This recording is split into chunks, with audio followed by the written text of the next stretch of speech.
రక్షించెదను. యెహోవానైన నేనే నీ రక్షకుడును.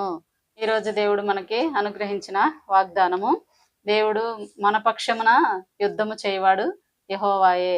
నీకు ఎలాంటి యుద్ధములు దేవుడు, లోకంలో ఉన్నవారు అన్యులు, భక్తిహీనులు మన మీద ఎన్నో కుట్రలు పన్నుతూ, ఎన్నో విధమైన అపనిందలు వేస్తూ, ఎన్నో రకాలైన అపహాస్యాలు చేస్తూ, ఈ విధంగా మనల్ని కించపరచడం, మన భక్తిగా ఉన్న వారిని కూడా హేళన చేస్తూ, ఈ విధంగా చేస్తూ ఉంటారు. కాబట్టి వారి పట్ల మనమైతే యుద్ధం చేయలేం. ఎందుకంటే మనము చాలా మౌనంగా ఉంటాము, సహించుకుంటూ ఉంటాము.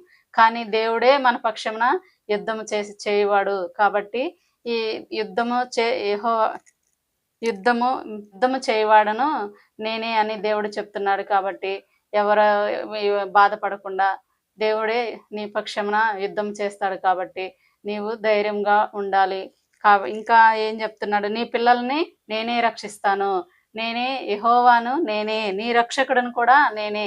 నీకు రక్షణ కల్పించేవాడు యెహోవానే, అలాగే నీ పిల్లల్ని రక్షించేవాడు కూడా యెహోవానే. కాబట్టి నీ పక్షమున యుద్ధం చేయవాడు యెహోవా ఉన్నాడు. కాబట్టి ఎవరు దిగులు చెందకుండా, భయపడకుండా, దేవుని మీద భారం వేస్తూ, దేవుడే నీ పక్షాన యుద్ధం చేయవాడినై ఉన్నాడు. కాబట్టి దేవుడు మనకు అనుగ్రహించిన ఈ వాగ్దానం బట్టి ప్రార్థన చేసుకుందాము. ప్రార్థన. మహోన్నతుడ, మహాగణుడ, పరిశుద్ధుడ, నీకు వందనాలు తండ్రి, స్తోత్రం నాయన. యేసయ్యా, ఇదిగో తండ్రి, ఈరోజు నీవు అనుగ్రహించిన వాగ్దానమును బట్టి నీకు వందనాలయ్యా, స్తోత్రాలు ప్రభా. అయ్యా నాయన, నీవే మా పక్షమున యుద్ధము చేయవాడవు, మా పిల్లలను రక్షించేవాడవు, నీవే మా రక్షకుడు అయి ఉన్నావు ప్రభా.